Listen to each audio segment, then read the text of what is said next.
Hello everyone, welcome back to the chapter pointers of part 2. Memory allocation of pointers. Memory allocation takes place in two different ways, that is static allocation of memory and dynamic allocation of memory. Now what is this static allocation of memory? Whenever the memory which is allocated during the compilation time, such allocation of memory is called as static memory.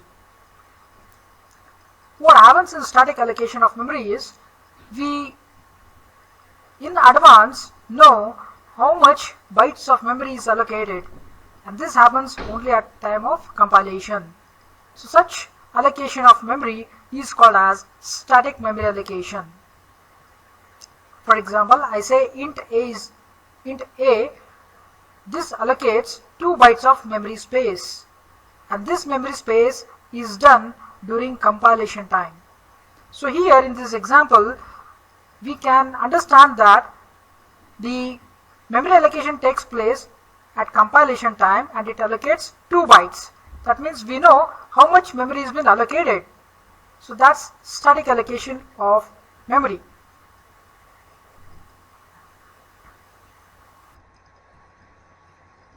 Now let's see what is dynamic memory allocation.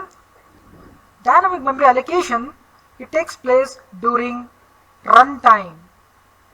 Now here we do not know how much memory has been allocated for dynamic memory allocation. Now how to do that? C++ supports dynamic memory allocation by using two operators, that is new and delete. These are two operators for which we are going to allocate memory dynamically, and we can deallocate the objects. Now how to write this? Syntax of new operator, it is ptr var, variable, pointer variable, which is equals to new data type. So new is a keyword, it's an operator which is used to create the memory allocation dynamically. For example, iptr, integer pointer, which is equals to new int. Int is a data type, new is a keyword operator, and iptr is a variable.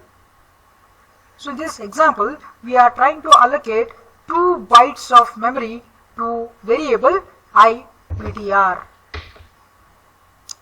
Now as we have allocated memory dynamically, we also need to delete the memory which has been allocated. So how are we going to do that?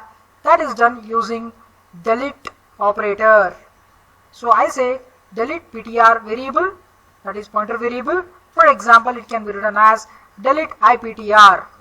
That means the memory which is allocated for iptr, I have allocated 2 bytes of memory. Now I want to delete this. So how am I going to do this is I say delete iptr. So you are deleting 2 bytes of memory. So that is using delete operator.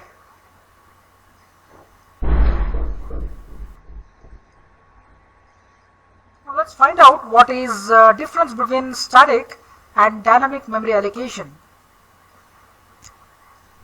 In static memory allocation, memory is allocated before the execution, that means at compilation time, whereas in dynamic memory allocation the memory is allocated during execution of the program.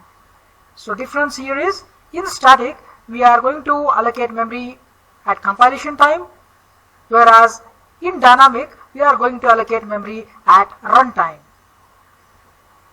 Similarly, second difference in static is variables remain permanently allocated. So once if I say some variable name, so that variables remain permanently in your program, whereas in dynamic it's allocated only when program unit is active.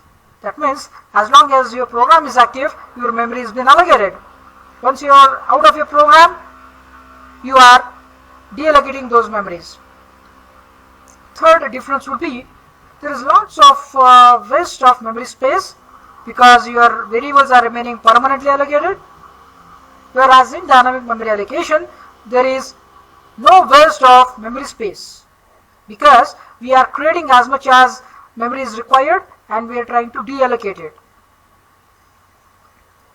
In static allocation, the size must be decided at the time of declaration, whereas in dynamic, it extends the number of bytes as per as users' requirements. So that is one more difference, where while writing a program in static we have to declare it, whereas in dynamic, that is based on requirement, it extends its number of bytes.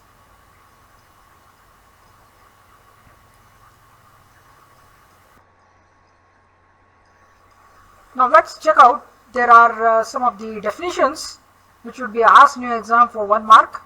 So these are very important definitions for 1 mark. So what is this free store?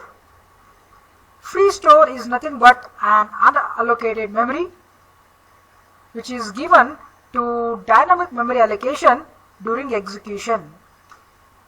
The meaning of free store here is wherever the memory which has been unallocated, those memory are given for dynamic memory allocation. Why they are given? To allocate it for programs. So the meaning here is the unallocated memory used for dynamic memory allocation is called as free store. This is 1 mark definition.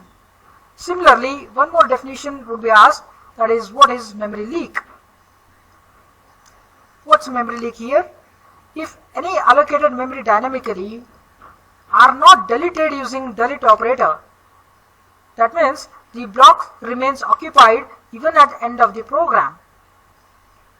So such memory blocks, when increased in number, will give you an adverse effect on the system. Such situation is called as memory leak.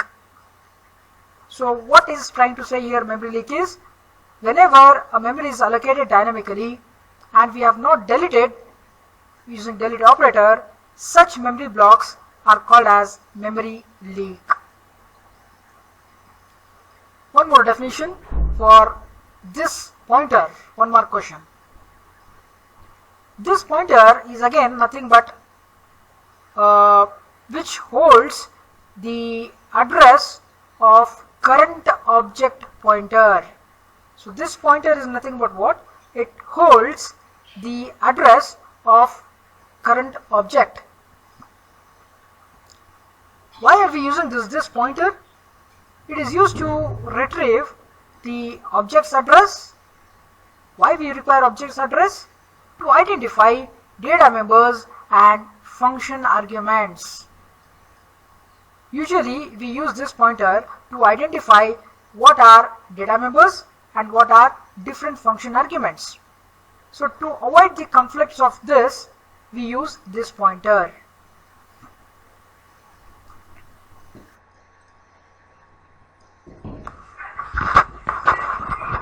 Now let's see what is the use of this pointer. Let's write a small program. I've created a class test, and inside class test I'm going to write a show function where I'm going to initialize the values of a and b as 10 and 20. Now I'm going to display the values of a and b. So when I say a is equals to this arrow a is going to print the value of a, and if I print the value of b, I'll say this arrow b, and I call the main function. Test is name of a class, t is an object, so t.show, when I call this show, it control transfers here, it initializes the value and displays the values using this pointer and comes out of it. So when I execute, I get this output. Pointers and functions. Like other variables, pointers can be provided to a function with few rules. What are these rules? Whenever declaring a function that takes a pointer as an argument, you should use asterisk for the argument. Whenever you call the function, you should use ampersand. What is the meaning of this statement? whenever you are dealing with pointers, while declaring a function, we have to use pointer as an argument. That means we have to use asterisk. Then while calling function, we have to use ampersand. Now how to call a function? Calling a functions in pointers can be done in two different methods, that is using reference and by pointers. So I can call a function or invoke a function by passing the reference or by passing the pointers.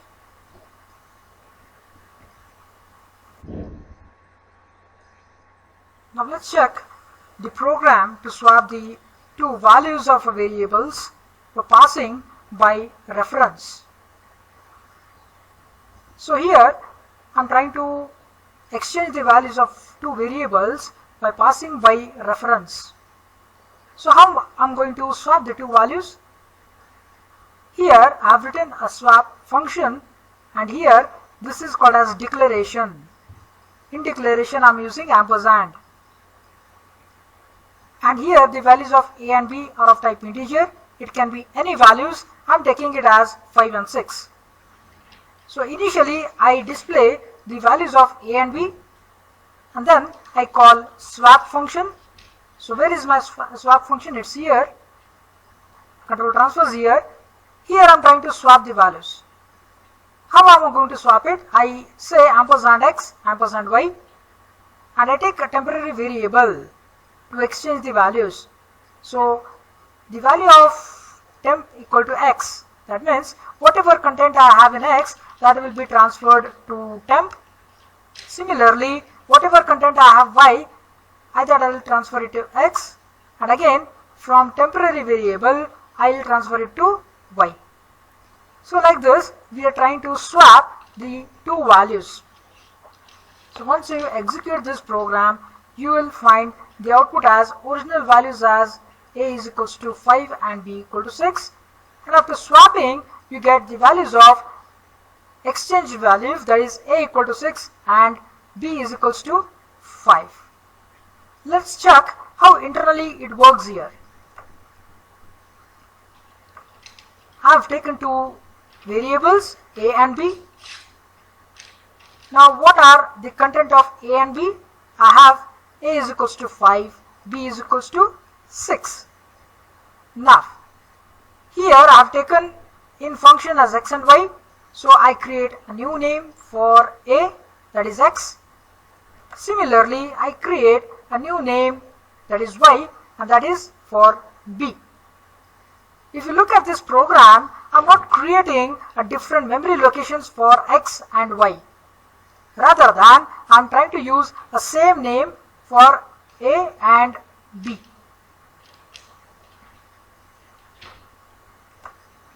Now the name of x and y is nothing but an alias for a and b. Alias meaning a duplicate name for a and b. So I create a temporary variable here in your program, and for temporary variable what I am going to do is I am trying to assign the x value to temp. So what is my x value here? It's 5. So 5 I am going to assign to temporary variable. Similarly I am going to assign the value of y in x. So what is my value of y? That is 6. This 6. So this 6 I am going to assign where? In x. So this is my new x value. Then I say y is equals to temp. So what is content I have in temporary variable? I have it as 5. So this 5, where I am transferring it? I am transferring it to y. So this is where I have passed the value of 5 to this 5. Now after this I am going to display the values of a and b. I am going to display the value of a and b. So what is the value of a and b here? Initially it was 5 and 6. Now these are overridden and you are getting the value of a and b as 6 and 5. So this is how it's going to work.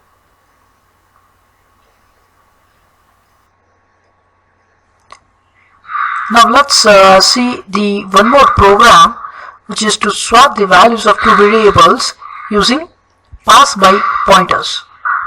Now in previous example we saw how to swap the values using reference. Now we are going to check it, the same program with the same logic, but we are passing by pointers. Now in this swap function, we are trying to pass two values, which is of star x and star y. We have the values of a equal to 5 and b equal to 6. Now I'm going to write a swap function where I'm passing an address for a and b, and I'm going to display the values. Now this is your swap function where I'm going to pass pointers, that is star x and star y, and this is my temporary variable where I'm going to exchange the values of x and y. So in temp I have star x. In star x I'm going to store the content of star y, and in star y I'm going to store the content of temp. Now how is this going to internally work in your program? This is exactly similar to our previous program. The only change is here we are passing by pointers. Let's have a look at it. I have the values of a is equals to 5 and b is equals to 6. Let's assume that the value of a and b is 5 and 6. Then let's say that I'm calling the function with an address. So once if I call a function with an address, then I have to use pointers. So if you see this swap function, which is star x and star y, which are nothing but pointer of type integer. So when I'm passing an address, that means I have to use pointers. So let's say the address of a is hash 010. The address of b would be hash 100. This is just an assumption. Then when I call a swap function, what we are trying to do is, in a temporary variable I'm going to store the content of star x. So what is the content of star x? Star x is nothing but what? It's storing the content in temp, because we are passing ampersand of a and ampersand of b as an arguments for this function. So ampersand of a is holding the address, and that is stored in star x. So what is ampersand of a? Its address, which is stored in star x. Similarly, ampersand of b, it's hash 100. We are going to store it in star y. Then we are going to store the star x value. That is, what is star x? It's hash 010. This is stored where? In temporary variable. So when we assign the values of this is pointing to a, because we are using pointers. Star x is pointing to a. So what is the content present in a? That is 5. So where are we storing the value of 5? We are storing the value of 5 in temporary variable. Similarly, on the right hand side we have star y. So star y, we are storing it in star x. So what's the value of star y? Star y is hash 100, which is pointing to this b value. So this b value content is 6. So where is that I'm going to store this 6? I'm going to store this 6 in left hand side, that is star x. So this 6 is replaced with 5 in a. Finally, the temp variable, that is the content of 5, is stored in star y. So what do we have in star y? In star y, it's pointing to this b value, which is having 6. So in 6 I'm going to put the value of temp. What is the value of temp? That is 5. So this 5 is replaced for this b, which is 6. So when I replace, the values are exchanged. So instead of a equal to 5 and b equal to 6, now after interchanging, after passing by pointers, we get the values interchanged, and those values are nothing but a equal to 6 and b is equals to 5. So if you execute this program, this is what we are going to get an output. The values are swapped.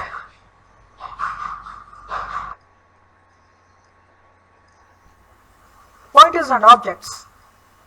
Now, what if I want to create an object which is of type pointer. How is that I'm going to write it in my program? So this is the syntax. I say class name star object pointer. So normally when we write in your program, what we write is,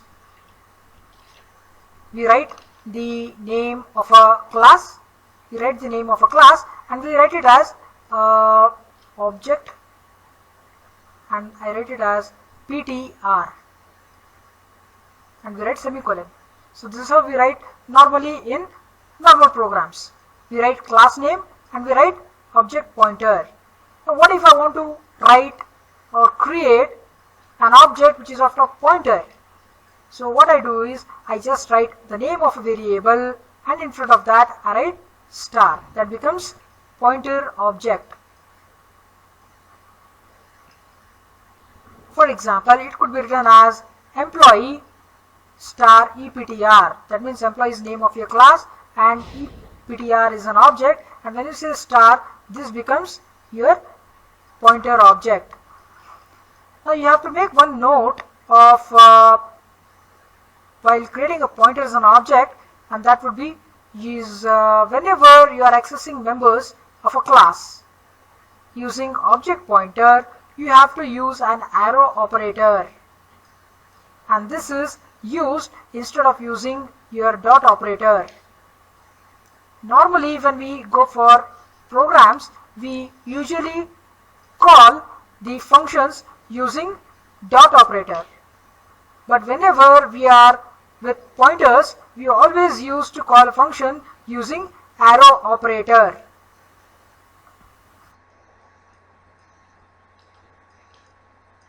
Let's check with an example of how to use pointer as an object. I have created 3 header files, and I have taken an employee as a class. I have some data members as private members and member functions get and display. Now my class gets end here, so I'm trying to access this get function outside the class, so I use scope resolution operator. Now inside this get function, I'm trying to accept the values of employee number, employee name and employee salary. So this function is to accept the values from the user. Similarly, I'm trying to use this display function to display the contents of employee number, employee name and employee salary. Coming to your main program, I've created an object. Employee is my class and E is my normal object. When I say star EP, this becomes your object pointer. When I say object pointer, I'm trying to store the address of E inside EP, because EP is nothing but my pointer. Pointer is nothing but which holds the address of another variable. So that's why I've created an object which is of pointer and trying to store the address of another object. Now, if you look at this call function, I'm trying to use an arrow operator rather than using dot. Usually in normal functions, in normal programs, what we do is we say ep.get. But here, since it is pointed to an object, we always have to use arrow operator to call a function. Similarly, I'm trying to use ep arrow display. That means you're calling display function. How am I going to call it? Using arrow operator. Now, if at all you want to use a dot operator, then there is other way of writing it. We could write it as star EP into bracket and say dot operator and call the function.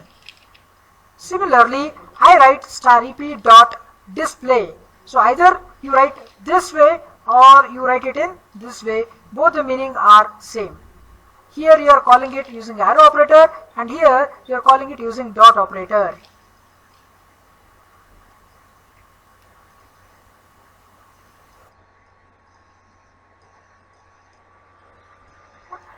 What I'm trying to do here is I'm trying to accept the employee number, name and salary from user.